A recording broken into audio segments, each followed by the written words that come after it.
Basically, there's a villager standing right behind me trying to scam me out of my emeralds. He's obviously a swindler. I mean, let's be honest, who would pay several emeralds for a simple flower? But have you ever stopped to think, what if he didn't choose this life? What if he was exiled or forced to wander the world, searching for oddities to sell to players? It makes you think, doesn't it?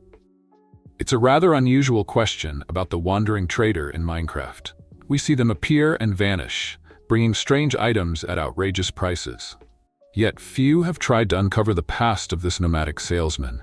How did he end up in that outfit that completely hides his face? Why did he choose llamas for travel? Where does he get that potion of invisibility he uses when threatened? What is his story in the world of Minecraft? Settle in, I'm Raymond, and let's begin.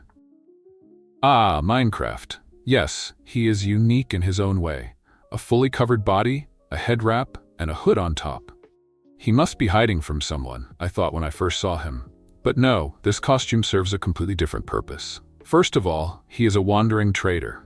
Through trading, we learn he's the kind of guy who will sell you ice or bring you a cactus. In short, he's a traveler with a universal outfit. It protects him from harsh polar winds and desert heat. And the latter is more plausible, by the way. Such garments were worn in ancient times, particularly in hot southern climates. You can tell not just by the hood, but also by the colorful clothing that would make a tropical parrot jealous. But he didn't always look like this. Take one of his earliest versions. He looked more like a pirate than a wandering trader.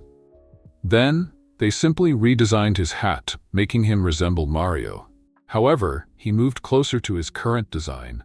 That hat is still on his head today. After that, there was an idea to turn him into a sort of wizard, meant to move or teleport from one village to another, complete with all the particles and effects developers love. However, his textures were replaced, and in my opinion, they chose the best version.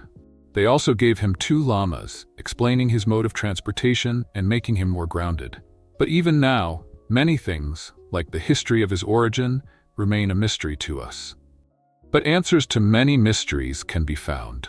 In our case, there are 2 whole versions of how the wandering trader appeared. Notice that under his robe, he wears a simple green shirt. This is the same one given to unemployed and homeless villagers. If a villager has a job and a home, they swap it for a work uniform.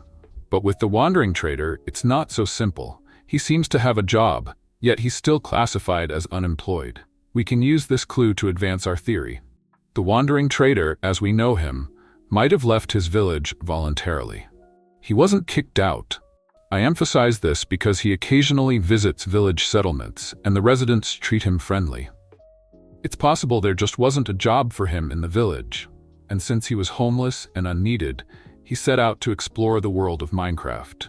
Along the way, he collected various resources, maybe sold them, it earned him emeralds, and he decided to specialize in trading resources from all over the world. If you're an avid explorer, you know you often find villages inhabited by just 1 or 2 of these green villagers. Now imagine if from each of the many villages in the Minecraft world, at least 1 villager decided to leave, and some of them became wandering traders. This is logical and is proven firstly by the trader's initial green attire, and secondly, by the fact that he isn't alone. There are many of them. Their trades change, and they are almost all different. If you kill one, another will come. So, the wandering trader isn't a single person, but a generalized name for a new villager profession. And now we can't say that the unemployed green villagers are useless, because they are the wandering traders. The second theory is a bit sadder. However, it doesn't contradict the first one. Rather, they complement each other. You'll see why now. In Minecraft, there's a fairly rare occurrence: ruined and abandoned villages. Overgrown with grass and cobwebs with crumbling roofs, you can sometimes find infected villagers inside. One possibility is that zombies attacked the village and eventually destroyed it, infecting almost everyone. Only a few survivors remain, or even just 1 villager, who leaves the village and wanders to find a new home. Gradually, this becomes his job. He starts exploring the world and transforms into a wandering trader. This explains the existence of abandoned villages. Why else would they be added? And it ties in strongly with the first theory. From these 2, we can form a definitive conclusion. The wandering trader is an unemployed villager who left his village either by choice or because it was overrun by zombies. And now he travels across the entire Minecraft map, selling goods from all corners of the world. And that would be a nice story, but no one said that's where the secrets end. The wandering trader still has many unanswered questions. How does he manage to drink a potion of invisibility when a zombie attacks? Where does he even get that potion? And when affected by other status effects, he drinks a bucket of milk. How did he learn to do that, and who taught him? The answer is quite simple, but why don't you try to guess before I tell you? Who could be giving him these potions? Someone very similar to him, from the same kind of being. It's the one who is an expert in all Minecraft potions. I'm talking, of course, about the witch. What do you think of the crazy idea that the witch brews these potions for the wandering trader? It seems unbelievable. But what if it's true? Think about it. The witch uses various ingredients for her potions. These items are scattered all over the Minecraft world. For example, a rabbit's foot in the desert, sugar cane on plains near rivers, and even a ghast tear for a potion of regeneration. She uses that potion when a village is raided to heal a pillager. But it's unlikely the witch would go and kill a ghast herself for the ingredient. She needs someone to bring her those tears. I present to you, the wandering trader. Let's suppose it works like this. Our traveler gathers resources for the witch, who never leaves the swamp, and delivers them to her. She, in turn, supplies him with a stock of potions of invisibility, since the wandering trader doesn't know how to brew potions and has no equipment to do it, while the witch can prepare them specifically for him, say in exchange for ghast tears. You've got a plot hole here, you might say. One might ask, did the wandering trader really go to the Nether? Believe it or not, yes.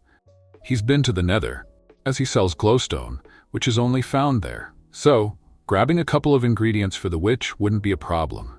Take the potion of fire resistance. It's made from a magma cream, which is also found in the Nether. And the witch uses that very potion the moment a player pushes her into lava. It all adds up. Even the fact that wandering traders and witches are friendly towards each other. Thus, we can conclude that the wandering trader was once a regular, unemployed villager who left his settlement and set out to explore the world. Thanks to the witch, he manages to stay alive against the dangers on the road. And he still manages to annoy me with his high prices. But even so, the wandering trader has become something more than an ordinary villager. After all, traveling on his llamas, he ended up trading items from all over the world. That concludes our theory. If you enjoyed it, feel free to leave a like and subscribe to the channel. I'm signing off now.